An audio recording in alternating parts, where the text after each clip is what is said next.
CFR Network, CFR News, Shalom, Balance, Righteousness, Good Day, Good Night, Wassalam, Niha, Hola, all of the universal greetings. I guess you could say I am continuing this year New Orleans slash Louisiana series, but it's a little bit different to what I've actually done historically. I welcome to the broadcast a very talented artist, T Ray The Violinist. Welcome, sir. Hello, how's it going, everyone? Good evening. Excellent. Thank you very much for your time, sir. I gave you a very brief introduction there. Would you like to expand further? Yeah, sure. So, as Noble said, my name is T Ray The Violinist. I'm born and raised in Baton Rouge, Louisiana, but I have been a resident of New Orleans since 2006. I'm a used to say multi-genre, but now the term is eclectic fusion, which I've labeled myself as eclectic fusion violinist. Have recorded quite a bit of music between covers, remixes. Just released my debut EP in September entitled Visionary. Just became a member of the Recording Academy. So just working to reach the next level, man. So I'm excited about today's conversation. Most definitely an honors, and thank you very much for giving me the opportunity to expose your talent, skills, personality, persona to the siblings and listeners. Trustfully, we will get a understanding, an overstanding, an understanding of who you are as a person, who you are as an artist, and maybe we'll give them something that they can sleep on and to digest and Yeah, to chew in a for musical sure. sense. Definitely. So before we even get into You of Swords, it has been a tumultuous time this past sort of 2 years, I guess, coming up to you being a recording artist, performing live, and also on a personal level. How have you been able to keep your sanity throughout this zombie apocalypse? And have you been affected too much? Yeah. So March of 2020 was when essentially the world kind of came to a halt, and we were all faced with a situation that we've never seen in our lifetime in particular. At that point in time, I was definitely, into the year, we're 3 months into the year at that point, and the momentum was great, and I was looking to do a do a tour for my debut EP, Visionary, which I previously mentioned in the fall, and everything just kind of fell apart. Like I got my first email of a cancellation for a performance on Friday the 13th. Go figure. And then it just kind of trickled down from there. It was like everything from March, the mid part of March into, I would say, July. The end of July pretty much was like canceled. Everything got wiped out. So it really was, for me, it was like really a period of trying to figure out like, okay, how do I navigate this situation? Because at some point in time, this is gonna pass, just like everything else in life. But as an artist, as you're being someone who has worked, as a full-time artist for 7 years, or 6 years at that point. It was 7 this year. Um, just trying to figure out like, how do I continue to maintain and continue building this thing that I've been working, so hard to build and invest in over the last 6 years. How do I continue to maintain and build through this time? So obviously most people switch to doing IG live streams or just doing virtual shows. I did, a multitude of different Zoom performances. So those kind of things kind of kept me pushing, kept me going. But at the same time, it's like the mental aspect of it, like, man, like I kind of felt like, man, I've been working to build this thing, and like all of a sudden, it comes to a halt. And especially feeling like 2020 was um going to be that next year, that catalyst for the next level. But thankfully, we made it through. I was blessed enough to, do some virtual performances, do some Hey, um, T Ray, smaller, huh? let me just put a pin right there for one moment, sir. Okay. Let's discuss that technological elements. So Mm. from doing it all live and and up front, up close and personal, like to Mm-hmm. actually do like an IG live or a Zoom thing. Try and paint a picture. What was the logistics around that? Did you send emails out to say this is what I'm doing? Like, how did all that work? Yeah, so as far as Zoom, like I just kind of pivoted my marketing for, private clients and, say, hey, I'm available for Zoom, Zoom performances since we can't meet in person. And then I did a couple IG lives just to kind of keep it was two things. It was like just to kind of keep visibility, but then also it was therapy for me because, sitting in the house just trying to like figure out what life looks like not being able to go outside the four walls of my house and perform. That's kind of where the two sectors kind of met. So, it was different. It was very different because, I was setting up, my in what I would do out at a venue, I was setting that up at home. But then the other part of it is um, you don't have the physical interaction with people, right? You're just looking at comments, you're looking at emojis. Yeah. Sometimes if it's a Zoom and it's like a watch party, you can see other people. Hmm. But it was very different, but the technological side, um, it was a challenge at first because there were some different pieces of equipment that I had to acquire to make it, work to the best of its ability. Yeah. But after a while, I just kind of got into the flow of it and it all worked out. Yeah. And do you see that element? I know obviously things are opening up a lot more and stuff now, but do you see you utilizing the technological aspect of it moving forward? Like, so for instance, let's paint a universal a picture. Currently, I guess tour wise, you're just doing North America. Yeah, so I've done quite a bit of college shows this particular year. I did a college tour this past spring, entitled the Music 101 tour. So it went from the Southeast region to the Midwest, and we had a couple of stops in the Northeast as well. Mm. So everything is pretty much back in person. I haven't had any virtual performances, per se, for quite some time now. So Well, when things will open up fully, etc., trustfully, you can make that trip across the pond, as they say, and get over to yeah, Europe and to the yeah. UK. Because I was thinking, obviously, I mean, if that doesn't happen, because I think as of today, um, US has opened up their borders to Mm, vaccinated EU residents and UK citizens. So there right. is some headway, but there's still quite a lot of people who are like, ooh, I don't actually want to do that kind of thing. Mhm. So would you maybe consider maybe doing like an international thing, like on a Zoom level, so to reach those people? Yeah, for sure. And just a sidebar, I did have the opportunity to go to the UK in 2015. Me and a good friend of mine, shout out to DJ Rockaway.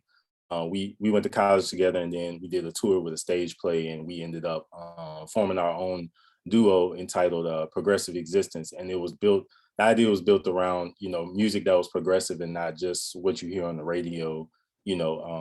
7 days a week, and we actually did a GoFundMe and were able to be over there for like a week and a half and did some shows. So definitely, definitely open to doing virtual shows, but my goal in 2022 is to definitely be in Europe. One of my Yeah. goals, I should say. Yeah. Yes, touchdown. So okay. So what was your experience like in sunny old UK then? And which cities did you go to? Yeah, so we stayed in London. We did a show at New Cross Inn, which I believe is in South London. Hmm. Hmm. Um, and there were a couple other spots we did that were kind of like open mic nights, but we obviously communicated with them on the front end of our trip, Yeah. asking them if we could come do like a feature set. Hmm. So there were a few different spots. I think we did 3 or 4 shows within that like week and a half time span. Um, and everybody was like really receptive to the music, and I think that's what made the trip, so gratifying, is that we were able to really play the music that we love Yeah. and have it, truly be embraced in an organic way. And it wasn't like we felt like we were being forced in a box to play a particular type of music, if that makes Yes. sense. Yeah. Good. I'm glad you had a a good response from it. Was that captured? Was that recorded? Yeah, so Video wise? we do have some audio recording, and I believe we have some video. I have to like dig back and find it, but yeah. Excellent. And how did you find being in the UK? I mean, like was it a massive culture shock, or was it pretty similar to New Orleans? But obviously, we talk a lot different over here. Yeah, I think it was a very eclectic mix because we, you know, geographically we knew we were kind of in a, I don't want to say epicenter, but for lack of a better term, the epicenter between, you know, Africa, you know, the Southern European countries, Yes. so Spain, France, Italy, and then, you know, you have India to the, you know, to the Mm, east. So we saw people from all, you know, all walks of life. You know, it wasn't just like um, people who grew up and are of European descent, if you indeed. will. And then, you know, the food, like and ironically, we named the tour the Fish and Chips tour. So we definitely got our fill of the fish and chips and Indian food. The flat we were staying in, there was an Indian spot and a fish and chip spot like right on the same block. So we would Mm. go there pretty much every day. Yeah, but it wasn't really a culture shock. It kind of gave me personally the vibe of a New Orleans, but like a New York. Like it's a Yeah, lot of people, you know, like yeah. going in the underground, like riding the tube, and it's just like full of people. So yeah, it was cool. Cool. Wonderful. Give thanks. I'm glad you had a good experience. Yeah. You've got some memories. You tasted the cuisine. So Yeah. fish and chips then. So have they got anything like that over there in New Orleans? Wait, say it again. They got anything like fish and chips in New Orleans? I mean, you know, we're the seafood capital of the world, so you know, we have all kinds of different types of fish. You know, shellfish, oysters, shrimp, Yeah, but do you got crawfish. fish and chips though, sibling? That's what I'm saying. Well, we don't have fish and chips, but if you want a catfish and French fry plate, we got you. That might be the thing, man. That might be the thing Yeah. on a side thing, like, come with the very first New Orleans fish and chip shop. Right. You're right. You'd make a killing if you That might be a good investment down the road. most definitely, most definitely. We'll keep that quiet. We'll keep that between you and us, me and you and the listeners and stuff, Right, right. Definite, definite. So okay. So on a personal level then, so have you found that you were able to grow as an individual? Did you find new hobbies, new interests whilst we were kind of, locked in our homes kind of thing? Yeah, I think like I've conversation I've had with a lot of my friends and colleagues, you know, it really gave us a chance to slow down, you know, and just really come to a stop. And I really did, you know, take some time to assess my life as a fool, if you will. Hmm. And you know, I had an opportunity to read some books that I hadn't had time to or didn't make time to, you know, and I really had an opportunity to just really clean my life up, you know, just do some housekeeping, like physically clean my space up, you know, Hmm. mentally declutter, you Yeah. know, just writing things down that, you know, I um wanted to see manifest and come to fruition, and things that I've been holding on to, and how I was going to move, thinking about how I was going to move, you know, in a more positive direction after the pandemic, or, you know, when we get on the back end of the pandemic, you know, so. Yes. Okay. Okay. Um, on a spiritual or religious side, I take it based upon where you're located, Mm. were you brought up sort of Baptist Methodist or? I was brought up Baptist, but I'm non-denominational, which is still, you know, Christianity. Of So course, of yeah. course, of course. Um, so let's now, since we're on that journey, let's now jump in the DeLorean with Marty and Doc, and let's go back in time before there was a T Ray the Violinist. Um, where was we born and raised, sibling? Wait, sorry. Where was we born and raised? Oh, I was born and raised in Baton Rouge, Louisiana. Yeah. If you can paint, so Baton Rouge. Hmm. city parts and rural parts. Where were you? So you could say city. I came up, grew up in, I guess you could say, the suburbs. Like Baton Rouge is a is a smaller city than New Orleans, but it's a lot more. Uh, how do I want to say? Not slower pace, but it's. I would say it's more like family oriented. Like you can be born and raised there, raise a family there, find a great job there, and just like kind of be comfortable, in that space. So for me, I grew up. I was born and raised in Baton Rouge, and my first experience being outside Baton Rouge was in high school, which was a field trip here to New Orleans, NOCA, New Orleans Center for Creative Arts, and Loyola University. So that was like my first exposure to New Orleans per se, as a young adult. But for me, growing up in Baton Rouge, I had a great support system. My mom and my dad supported me in everything that I did, and I first picked up the violin in elementary school. Okay. Yeah, it was an outlet from math class at first, but then it quickly developed into a strong interest and then a passion. But for me, I was driven away from it because at the time we're talking the mid '90s, where the violin still wasn't quote unquote cool. But what made you go specifically to the violin? Was that the only instrument that would allow you out of mathematics, or? Yeah, so we had so at my school they had what's called a pull-out program, and essentially there's an arts teacher who's we have parishes in Louisiana. There's an arts teacher who is assigned to a particular district in the parish, and they go to different schools throughout the week, and they essentially like pull you out of class and you go learn this whatever instrument they're offering. So sometimes it was like for my school in particular, it was violin. And then other schools, they might have had like the piccolo, not the piccolo, the recorder, or some of them were visual arts classes as well. So my teacher, ironically, my first teacher was a Black male. So that was my first like interaction, seeing someone play the violin in person. Wow. Someone that looked just like me. And it started out as an outlet to get out of class, because I was like, okay, well, I can go to the auditorium 3 days a week during this same time,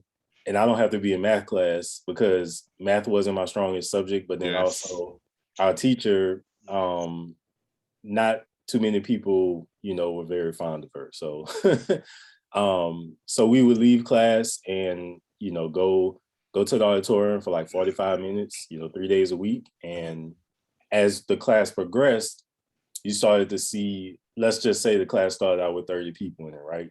You would start to see over the weeks, the class size started to get smaller and smaller and smaller. So essentially, everybody was excited to be out of class, but didn't realize that the trade-off of the time being in class was the trade-off to actually learn an instrument. It wasn't just like a free recess time, But that being said, a lot of my peers decided to not be in the class anymore, which inevitably, I say there's the powers that be, right? So the cool kids like, oh, violin is whack. That's that's feminine or whatever, because that has been said before.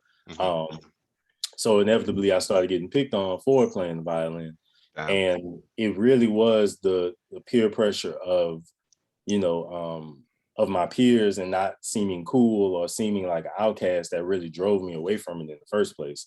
But thankfully, I was able to come back to it in high school. My best friend in high school, he's a violinist, still is to this day, and his dad is a very well-known jazz violinist, Mr. Michael Ward. So I guess you could say it worked out the way that it was supposed to, because if I would continue playing during that time, who knows how my path would have been, changed. Because I feel like if I, everything we experience in life leads us to the next thing, right? Indeed. Sometimes it takes us getting away from something to bring us back around to it when we're truly ready for it. So exactly, the Most High only puts in our place what we can handle at that time, and sometimes He wants to deviate us into a path to show us things, to then lead us back into that same path. All right. So how long was the period when how long did you leave like the strings alone for? A couple of Yes, years? I played fourth, fifth, and sixth grade, and then seventh, eighth, and ninth grade, I concentrated on I'm sorry, seventh and eighth grade, I switched over to the trumpet. But simultaneously I decided, to entertain my interest in sports, football more specifically. And I played football seventh, eighth, ninth grade, and through the rest of high school except my senior year. However, like I said, in high school in ninth grade, I met my best friend in high school, Sean Ward. Shout out to Sean. Um, he played violin, and I would tell him like, oh yeah, I used to play violin, in elementary and middle school. Hmm. And I'm guessing he kind of picked up on the fact that I might have missed, playing the violin. So one day he said, "Hey man, I want to introduce you to my orchestra director, Mr. Christopher Frazier. Shout out to Mr. Frazier." And so we go on lunch period. We go. This is freshman year of high school. We go to the orchestra and band room, and he introduces me to Mr. Frazier. And Mr. Frazier's, once again, a black male that looks like me. So, Hmm. um, so when I met him, he was like, "Oh, you used to play violin?" I was like, "Yeah, I haven't played for like 3 years now, and I don't really remember how to read music because." Mind you, when I was just first, even though I had been playing 3 years prior to, you know, that was the beginning stages. It wasn't like I was, had just say 7 or 8 years under my belt and I just decided to quit. I Hmm. was still in the growing phase. Indeed. Um, so he handed me a violin and I was like, man, I don't know if I don't know if this is gonna sound good, So I don't even remember if like I played a scale for him or what, but he was willing to take me on as a student. He said, "Hey, I know that this semester, is already done. So, and this was like springtime. So he said, make sure you sign up, put that you want orchestra to be your elective, and I'll take you on your sophomore year." So he took me on sophomore year, and I literally started. I don't know if you know how the hierarchy of orchestra is, but you have first violins and you have second violins, Okay. and um, each section has the first chair, which would be the concert master or concert mistress, and essentially that person is the best player, of the violins. So they usually are the ones who get the solos if there's a solo in the piece that we're playing. Hmm. And they're also the leader. They're the leader. They're the I guess you could say second in command to the orchestra director and the conductor, right? So Wow. I was all the way in the second violin section. I literally was last chair, and I was just so determined to get better. Like I just, it was something that like kind of woke up in me, like that hunger to just, Hmm. continue, like get better and be better than I was before. So I worked my way all up. I worked all the way up through the second violin section, and then I worked about halfway up through the first violin section. So you would have what they call chair challenges. So you could challenge the person, your stand partner, or you could challenge, say, the first chair of the second violin to try to get their spot, if that makes sense. Okay. Yeah, So yeah. a playoff kind of thing. Yeah, yeah. So it's kind of like friendly competition, but I just slowly worked my way up. And at the same time, I was getting introduced to jazz because Mr. Frazier is a jazz bassist by trade. So that was my first introduction really to improv on the violin, which kind of opened the portal for everything else to come. And then, as I said, Sean's dad is a well-known jazz violinist. And Hmm. at the time, he had just finished his latest record entitled Continuum, and he brought it to school to let us hear, let listen as a class and kind of, I guess you could say, assess uh, a string instrument playing in the forefront of a ensemble, from a different perspective.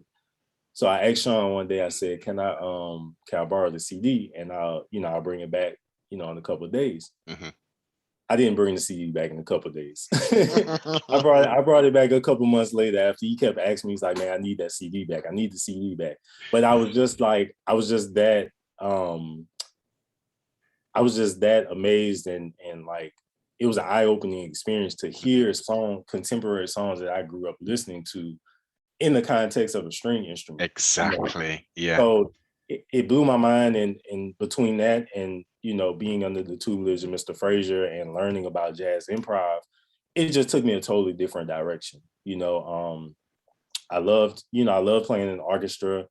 I had an appreciation for the music. I didn't really have a true appreciation until I was in college of orchestral music. But just having that experience early on, really like changed my perspective. I was like, I think this is what I want to do. So yeah, so we so at this point, so you're reintroduced back to the strings. Outside of that, on a listening level, what type of genre of music did you grow up listening to, and what were you listening to now at high school? Yeah, so I was mainly listening to excuse me, hip hop, R&B, so everything from like Jay-Z, Common, Nas, Erykah Badu, Jill Scott, Kendrick Family Soul. I listened to a little bit of pop, I guess you could say, but it was predominantly like, hip hop, hip hop and R&B. And then when I got introduced to jazz, I started to dig back to Hey, T Ray. Yeah. I noticed I didn't hear no CeeLo, no Boosie. Oh yeah, well, yeah, well, Boosie, yeah, we listened. That's like a that's like a Baton Rouge staple. We grew up listening to Boosie and Webby, the whole like Webby, yes. Yeah. But yeah, I was kind of speaking on a broader national scale, because at that time Boosie was still underground, it's kind of localized. Yeah. So so listening to all those different things and just kind of really trying to figure out how I could translate what I was hearing in those tracks to the violin, so it really just brought my perspective, man. And I guess I know the answer to this, but let's flesh it out. So in essence, your love of perfecting the art and learning those strings, and your influences, i.e. your peers and your teachers, and then your love for hip hop, rap, a little bit of pop. You've then taken that gumbo in essence and produced your own thing, basically. Yeah, and it, being and another thing was, when we went to, I kind of left this out, but another thing was when we took that field trip to New Orleans to visit NOCA, New Orleans Center for Creative Arts, I decided I was going to audition for the jazz studies discipline. So being a violinist, instead of going, auditioning for classical, I decided I was going to audition for jazz because that's really where my heart was. But yeah, to answer your question, it really was a culmination of all those experiences that really led me on this journey of self-discovery, as far as like what my sound is, like how does one articulate on the violin in such a way outside of the context of the umbrella of classical music. So those were things I always thought about, and I tell people all the time, it wasn't like I didn't despise, classical music. I just felt in my heart and soul that, I was supposed to be doing improv, and I was, I wanted to produce, and I wanted to do these different things. And the violin just happened to be the instrument that, I was blessed with to be able to do these things. So yeah. Very different and unique vehicle to bring that fusion, because that's exactly what it is. The fusion of that style string. I mean, was it a progression to get to where you are now? Or did you pretty much have this already patterned, but have just, in essence, just perfected the art of your style, your genre? Let's put it that way.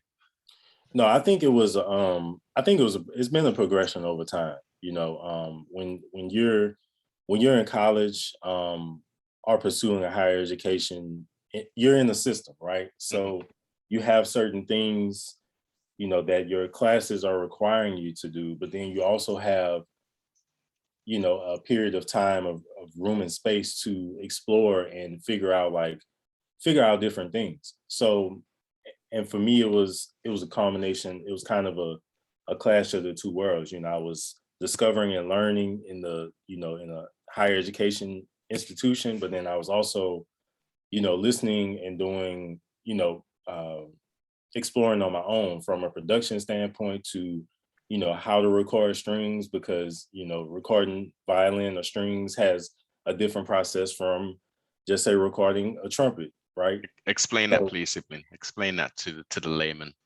yeah, so what I mean is, as far as like what kind of mic you use, what kind of EQing you're doing Mhm. inside of the software, how how do you need to position the mic, from your instrument, how far away do you need to be?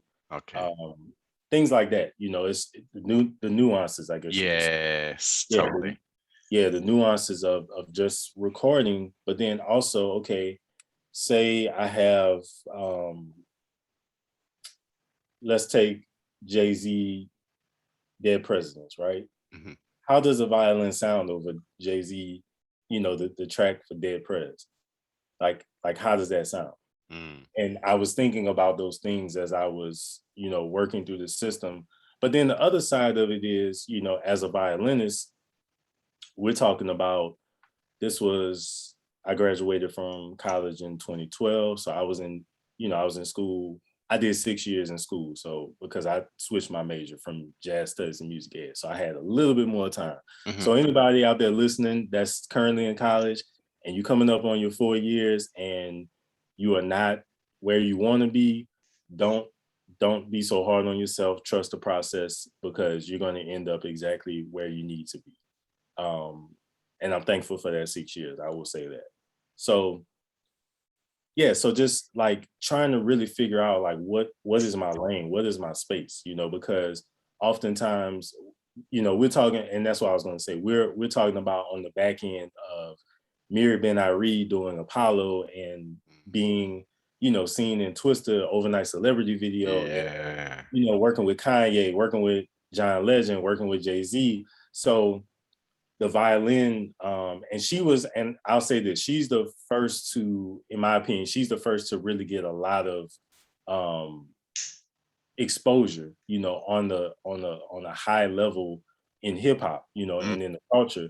But we can go back to, the 50s and 60s. You had people like Stuff Smith, um, Stefan Grappelli is French, but I'm talking about like improv, and it just has evolved over the years. Noel Pointer, Regina Carter, um, people of that magnitude. So I was really just trying to figure out like what is my creative process? How do I carve my voice out in a world that already has an idea or a perception of what the violin sounds like Yeah. outside of classical music? So Mhm. yeah, so it's an ever evolving um thing. It's an ever constantly evolving mindset and perspective on it for myself as well. And how has the EP been received? It's been out since September, so it's what, just over a year now? No, so it came out this past Oh, September. this So, September. yeah, Okay. yeah. So Apologies. originally, it was originally supposed to come out last September, but the pandemic, paused production because we were still recording some of the features, and then I was working with my big brother. Shout out to DJ Rod Smooth. Um, he was kind of helping me as far as mixing, mastering, and Mhm. just like really helping me to make sure the tracks sounded how they needed to sound. Which I did all the production for, making sure everything was sonically sound before we started adding lead violin parts or the other string parts. Because I had a quartet come in to play the other string parts that you hear in Okay. other tracks. Yeah. So, but the EP is being received really well. And it's a mix. It's 5 tracks. It's a mix of I have 3 tracks that are strictly instrumental, and then I have 2 tracks that have vocal features. One from Silver Chanel, who is a New Orleans-based artist, and then my bro Alfred Banks, who is also a New Orleans born and raised hip hop artist. So You kept it local then. You kept it local with the talents. yeah. And it was, it wasn't a thing like, oh, I went into the project like thinking like, oh, I wanna just keep it, New Orleans based. It was more so like once I finished the production, I was like, okay, I think I could hear Alfred on this track. Yeah. The way he rhymes and the way the way he articulates his words, and then along with the tone of the track, as well. And the one with Sybil Chanel, the House of Dreams remix, we actually recorded that song on a project I did in 2015. We went to the UK, and the name of that project was The House of Dreams. So we both, we finished recording that song like 2 days before me and DJ Rockaway left for Europe to get it pressed up. Excuse me. And we was like, man, we got to redo this song. We got to redo this song. So we did all of the production. And she came in and sang. And then this time around, it wasn't me mixing it. It was Raj mixing it. And it sounded so much better. So, we pay homage to both versions of it, but me and Silva both have like agreed and like, yeah, it's the one.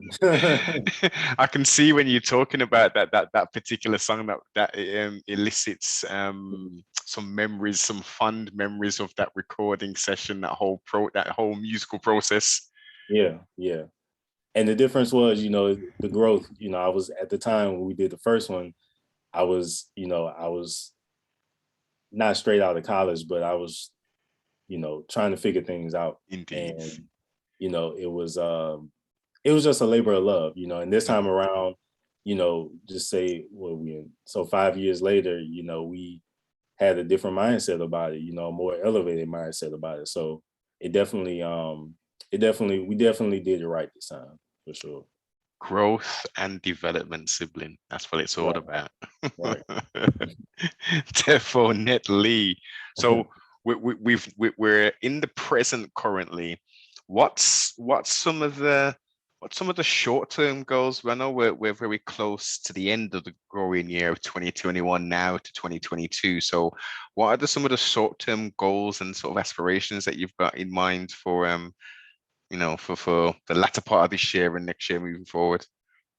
Yeah, so right now, I have a few more performances, some private engagements, and the rest of the time just going to be, recalibrating and working to get everything aligned for the top of next year. So this EP Visionary is actually up for Grammy consideration. So we just finished the voting phase of consideration. So we'll find out who gets nominated on November 23rd. And hopefully, Lord say the same, I'll be one of the nominees in my category, and we'll be at the Grammys for sure. Yeah. In January. And now it's really, I've worked in the private sector. I still work in the private sector as far as private events, I should say. And I'm still doing that, but also the concentration is doing full-length tours, doing full-length shows, curated sets, and providing a, how can I say, providing a higher quality performance experience, for fans and supporters. And really just, really 2022 is going to be the year of just continuing to record, establish more of my catalog, as opposed to doing more of the cover stuff that I've done over the years that has, gotten a lot of notoriety. But then also I have a children's book I'm working on, and a few other ventures within the brand. Whoa, sibling. Man does chewing. Yeah.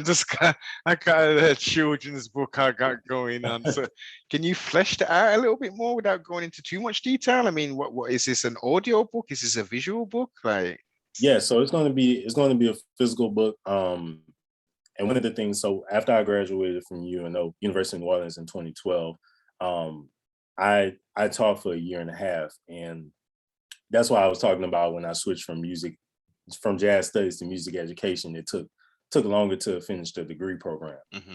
So I went into the workforce of, being a music educator. But at the time, it was one of those things where it's like, am I going to be here for 25 or 30 years, or, am I going to pursue being a full-time performer? And if it doesn't work out, I have the flexibility to be able to come back to this job, Yeah. or find another teaching job and still be in the capacity of music. So when I made the decision to leave my job, I said I always wanted to be connected to education in some way, shape, or form. Whether that was doing workshops, which I've done, speaking engagements with, with young kids, young students, so that they can see, because the thing is, you don't know until you don't know if you don't know, right? Hmm. And the thing that caught my eye was the exposure to jazz through, Mr. Christopher Frazier, my exposure to, the violin in the contemporary form with Mr. Michael Ward. So those two things changed my life. And I'm like, okay, well, if I did 10, workshops, and only three students out of those 10 workshops caught on to, like, oh, this is what I want to do, Hmm. then I see that as an achievement, even if it's one, Yeah. So I say all that to say, the children's book is, a combination of my life story up until this point. Hmm. And I think that it's a vehicle in a way for the message and the story to get out to the masses, as opposed to, when I'm at one school doing a workshop, or I'm at one program doing a workshop, only the people who are in that room or in that space are exposed to it. Hmm. However, if there's a book out there that has this story, that's a true story, it can be, catapulted all the way around the world, and people, young students, I don't like to say kids, but young students, young minds, they can get exposed to that, and their parents or guardians, or whomever is supporting them, Hmm. can expose them further by going online, going to YouTube and checking out my YouTube, or, This is it. so Expanding that, the horizons. yeah. So that's really where, the idea for the book came from. And I think that it pays, it's almost a paying it forward as well. It's a book that's being purchased or published. However, it's a story that a young student may not have been exposed to. Someone who looks like me, that's has an interest in the instrument, but may feel like they're not going to be able to do it. This book is showing them that they can literally do it, because I'm a living example of it. Yes.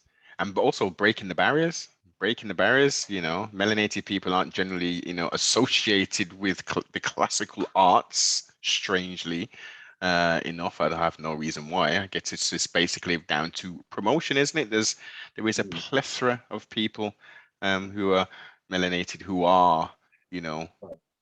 highly talented and highly trained, and they're out Right. there.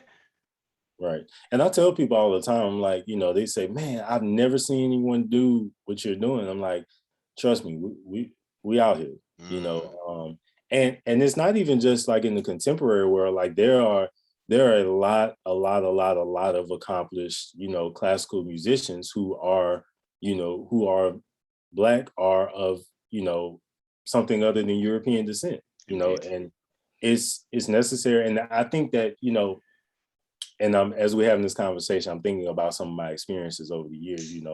I played in the New Orleans Civic Symphony, which was a requirement when I switched to music ed. And we would have rehearsal on, I think, Monday evenings from like 7 to 9, or 7:30 to 9:30. And it was me and like one other young female. I believe she was Haitian, that were in this orchestra, Hmm. and everyone else is, doesn't look like us. They're older, they're like 70 plus. And Wow. I just felt really uncomfortable, because it wasn't because nobody else really looked like me. It was because I didn't feel accepted. I didn't Hmm. feel like they thought I belonged there. So Yes. inevitably, it really just kind of drove me away from, wanting to continue to pursue, being in an orchestra environment, if that makes sense. And I'm thankful for the way the journey has transpired, because, I feel like now I have the power, within myself, to continue paving my own path, and letting my voice be heard in such a way that that it can resonate with everyone. You know, this is not, you know, and we definitely not going to make it like a race thing, but I want to inspire. My whole thing is to inspire people to chase their dreams, no Yes. matter if it's in music, no matter if it's in science, no matter if it's in, you know, the field of law, whatever it might be. It could be landscape. You know, we're here for a very finite amount of time, and Mhm. it's important for us to really take that time to figure out and go for what it is that we want in this life. You know, I don't think that we are, I don't think that somebody said the other day, uh, you want to, you don't, don't live to work, work to live. Right. Mhm. So it's the same words, but just when you put it a different way, it's like, Yes. are we going to work 20, 30 years doing something we really don't want to do? Mhm. Or are we going to work 10 years trying to make this thing happen, and that way we can set up the rest of our lives and generations to come, you know. So Legacy, creating a legacy, creating like, dynasties, you yeah. know. And this is the whole reason for these conversations is to explore the human experience and Hmm. to incite thoughts, to give people an idea of, wow, look, you know, I like painting, for instance. You Hmm. know, maybe I should concentrate on that because ultimately, as you're alluding to, what is our purpose on this earth?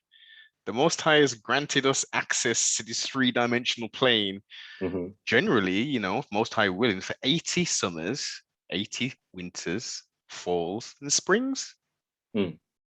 When we look at it in that respect, that's a blink of an eye, that's nothing. So, you know, Right. what are we going to do with that there? Are we going to really fully take control of our quote unquote unlimited potential, Hmm. you know, and actually go for it, you know? And at the end, you can say, I didn't get finally to the destination, but I got pretty close.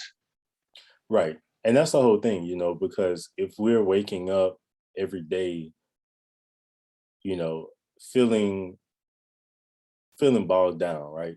And that's not to say every day is going to be, you know, rainbows and sunshine, but you know, if we're waking up every day and spending the majority of our days not feeling fulfilled by what we're doing.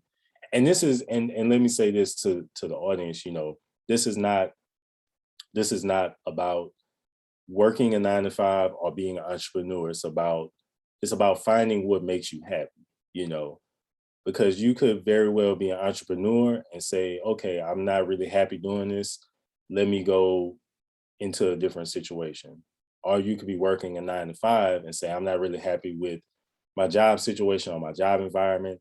Let me go find a job that is going to fulfill me and I feel valued, and I'm really making an impact in getting, getting reciprocity on that as well in my workplace.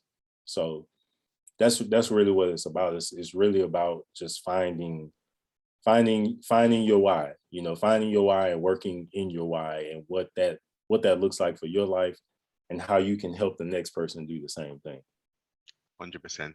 It is challenging, you know. So a lot of people will be listening, they'll be saying, yeah, it's fine you saying that, but I'm Hmm. in this situation. But it's all incremental steps. We don't get to the places we are just, you know, like we're not born walking, talking, and have the ability to think for ourselves. These are, you know, we have to utilize our mother. Our mother has to feed, clothe, and shelter us for a period of time until we're Right. able to crawl, then walk, and we have teeth. You know, it's all stages, you know, like waking up. You know, we don't just get up and that's it. We're already fully dressed and stuff. It's all a process. So enjoy the process, Hmm. you know, challenge the fear, the false evidence appearing real. Real. Right. Yeah, challenge that And stuff. right. And it's crazy. The last song in the EP is entitled "No More Fear." After that exact acronym, false X. evidence of being real. I see you on a journey, sibling man. I see you on a journey. I'm loving it. A lot of people are on the journey as well too for self-development, self-awareness. You know, it is a journey. Knowledge is infinite. Our Hmm. souls are infinite. Um, I really love where I am now, but cannot wait to get where I'm going. Right. Yeah, and that's the thing, man. You and I'm saying this out loud, and I'm saying it for everyone listening and myself. You know, you have to enjoy every part of the process. You know, that's one of the things that I've been dealing with the last couple of years. Is just like there's a lot of changes happening, and when I say changes, I mean changes in a good way, and it's uncomfortable. You know, some of it is very uncomfortable because it's like we all retreat, we all have our comfortable space and what we feel comfortable doing, saying, people we feel comfortable being around, um things we feel comfortable doing. But then we all know in the back of our head, to reach that next level, you're going to have to shed some of those things away. You're going to have to make room for the growth that is about to happen. You're going to have to say no sometimes to say yes. You're going to have to say yes sometimes to say no. You know, so it's all about an equal balance between all of those things, and just like keeping everything in perspective. And you can look back, you know, you can look back 6 months ago at your life and see that things have changed, you know, um, it for the better, you know, and then you can look back 2 years and say, okay, well, I'm definitely in a different space than I was 2 years ago, you know. And then it's those moments of like checking in and self-reflection that like I think keep you grounded and keep you moving forward without feeling so bogged down by um the day-to-day nuances of life, you know. Yes. Oh man, this email. But hey, 10 months ago, a year ago, you didn't have anybody emailing, Yes, indeed. you Count know? your blessings. Count Yeah, your blessings. yeah. And yeah, I mean, you raise another good point. I mean, being uncomfortable. Sometimes you have to be in those uncomfortable situations. The more you are in those uncomfortable situations, they're no longer uncomfortable because you've Right. exposed yourself to the situation. You've conquered the fear of the uncomfortable situation Mhm. and the inevitability that everything in life is subject to change. Absolutely everything. Right.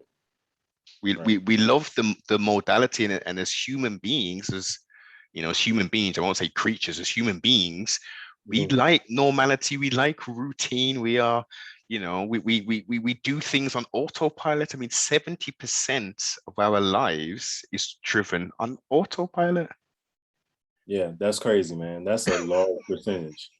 It's mad. Very, yeah. It is, and I'm glad, sibling, that you corrected yourself earlier on in the conversation in regards to the children element. I think I'm pretty sure what you know, your thought process to why you don't use that terminology. I know it's very big in America, but yeah, it's it's a slippery slope. We know that words have power, you Mhm. know, and when we put letters together to form words, those are spells, you know, and we're putting incantations out every day, all day.